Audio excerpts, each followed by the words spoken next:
ಇನ್ನು ಡಿಕೆಶಿ ಮುಂದಿನ ವಾರ ದೆಹಲಿಗೆ ಹೋಗುವ ವಿಚಾರಕ್ಕೆ ಸಂಬಂಧಪಟ್ಟಂತೆ ಬೆಂಗಳೂರಿನಲ್ಲಿ ಡಿಸಿಎಂ ಡಿಕೆ ಶಿವಕುಮಾರ್ ಪ್ರತಿಕ್ರಿಯೆಯನ್ನು ನೀಡಿದ್ದಾರೆ.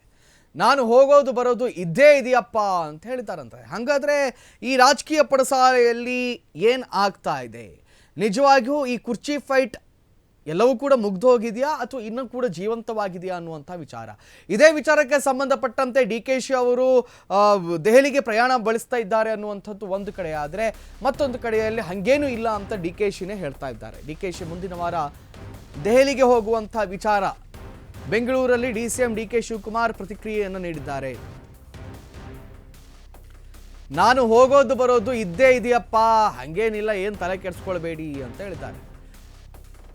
ನಾನು ಹೋಗದೆ ಇನ್ಯಾರು ಹೋಗ್ತಾರೆ, ನಾನೇ ಹೋಗ್ಬೇಕಲ್ವಾ ಅಂತ ಹೇಳಿದ್ದಾರೆ. ಯಾವಾಗ ಮೀಟಿಂಗ್ ಇರುತ್ತೆ ಅವಾಗೆಲ್ಲ ಹೋಗ್ತೀನಿ ಅಂತ ಹೇಳಿದ್ದಾರಂತೆ ಡಿಕೆಶಿ. ಈಗ ಇನ್ನೊಂದು ರೌಂಡ್ ಆಫೀಸರ್ಸ್ಗಳನ್ನು ಮೀಟ್ ಮಾಡಬೇಕು.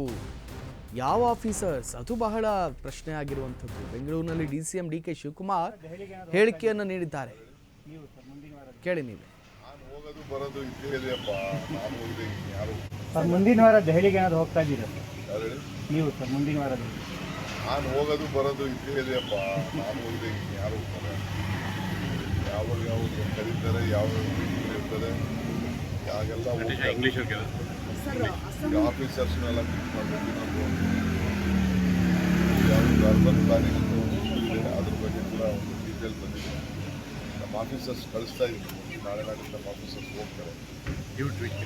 ಅದ್ರ ಬಗ್ಗೆ ನಮ್ಮ ಒಂದು ಡಿಮ್ಯಾಂಡ್ ಆಗ್ತದೆ.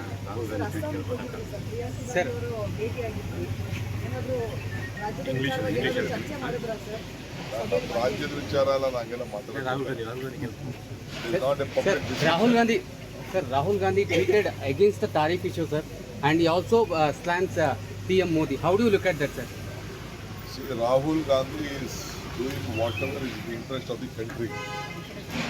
When there is a tariff problem, every farmer of this country will be affected. Every business of this country will be affected.